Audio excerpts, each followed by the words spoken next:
அனைத்து உரிமை குரல் நண்பர்களுக்கும் வணக்கம். இனி சீமானுடைய வளர்ச்சியை யாராலும் தடுக்க முடியாது. ஜோதிடர் பாபுவின் கருத்து. இது குறித்த முழுமையான பார்க்க போறோம். வாங்க பார்க்கலாம். இந்த ஜோதிடம் அப்படின்றது ஒரு பாதி பேருக்கு நம்பிக்கை இருக்கு, பாதி பேருக்கு நம்பிக்கை இல்லை அப்படின்ற ஒரு கூற்று பாத்தீங்கன்னா ரொம்ப காலங்களாகவே போயிட்டு தான் இருக்கு.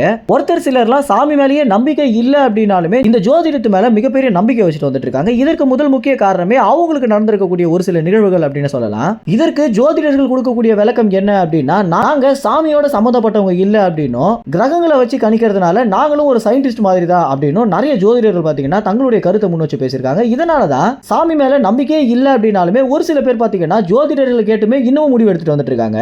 இந்த வரிசையில தமிழ்நாட்டில் அனைவரும் பெரிதளவில் நம்பக்கூடிய ஜோதிடர் தான் பாத்தீங்கன்னா இந்த பாபு. இதற்கு முதல் முக்கிய காரணமே அவர் ஜோசியம் சொல்லும் முறை அப்படின்னு சொல்லலாம். ஒரு சில அசைவுகளை வச்சு இவர் சொல்ற ஜோசியம் அப்படின்றது பல பேருக்கு பலிச்சிருக்கு அப்படின்னு சொல்லலாம். இதுலயும் குறிப்பா சீமானுடைய அரசியல் வாழ்க்கை ஆரம்ப காலத்திலிருந்தே இன்று வரைக்கும் சீமானுடைய நிறைய விஷயங்கள்ல ரொம்பவே தத்ரூபமாக கணிச்சிருக்கக்கூடிய காரணத்தினாலே பலரும் பாத்தீங்கன்னா இவர் மேல மிகப்பெரிய நம்பிக்கை வச்சுட்டு வந்துட்டு இருக்காங்க. குறிப்பா நாம் தமிழ் கட்சியில் இருக்கக்கூடிய நிர்வாகிகள் கூட பாத்தீங்கன்னா ஜோதிடர் பாபு சொன்னாரு அப்படின்னா ரொம்பவே சரியாக தான் இருக்கும் அப்படின்னு நம்பிட்டு இருக்காங்க. இந்த வகையில ஜோதிடர் பாபு பாத்தீங்கன்னா சீமான் 1% வாக்கு வங்கி வாங்கும் போதும் 7% வாக்கு வங்கி வாங்கும் போதும் இதை முன்கூட்டியே கணிச்சிருக்காரு அப்படின்னு நிறைய வீடியோக்கள் வெளியானதுமே நிறைய பேர் பாத்தீங்கன்னா பெரிய ஆச்சரியத்துக்கே உள்ளாயிட்டாங்க. அப்ப உண்மையிலேயே ஜோசியம்லாம் இருக்கா அப்படின்ற ஒரு பெரிய சந்தேகம் கூட பாத்தீங்கன்னா நிறைய பேருக்கு எழுந்திருக்கு. தற்போது ஜோதிடர் பாபு சீமானை குறித்து என்ன சொல்லியிருக்காரு அப்படின்னா, சீமானுடைய அடித்தளம் ரொம்பவே வலுவாக மாறிட்டு வந்துட்டு இருக்கு அப்படின்னும், இதுக்கு மேல ஆளுங்கட்சியாக இருக்கக்கூடிய திமுகவே நினைச்சாலும் சீமானுடைய வளர்ச்சியை தடுக்க முடியாது அப்படின்ற ஒரு கூற்று சொல்லியிருக்காரு ஜோதிடர் பாபு.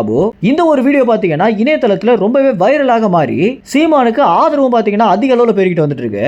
கடந்த சில காலங்களாகவே திமுக கட்சி மேல இருக்கக்கூடிய விமர்சனங்கள் அதிகரிச்சுட்டு வந்துட்டு இருக்கு அப்படின்னே சொல்லலாம். நாளுக்கு நாள் இவங்க மேல வைக்கக்கூடிய குற்றச்சாட்டும் விமர்சனங்களும் அதிகரிச்சுட்டு வர காரணத்தினால இன்னொரு பக்கம் அவை எல்லாமே சீமானுக்கு சாதகமாக முடிச்சுட்டு வந்துட்டு இருக்கு. இங்க ஒரு பக்கம் நிவாரண நிதியாக ஒரே ஒரு பொட்டலம் சாம்பார் சாதம் இவங்க கொடுக்கும் போது சீமான் பாத்தீங்கன்னா ஒரு குடும்பத்திற்கே தேவையான உணவுப் பொருட்களை கொடுக்கறதுனால மக்கள் பாத்தீங்கன்னா சீமானுக்கு பெரிதளவுல நன்றி விசுவாசத்தோடு இருந்துட்டு இருக்காங்க.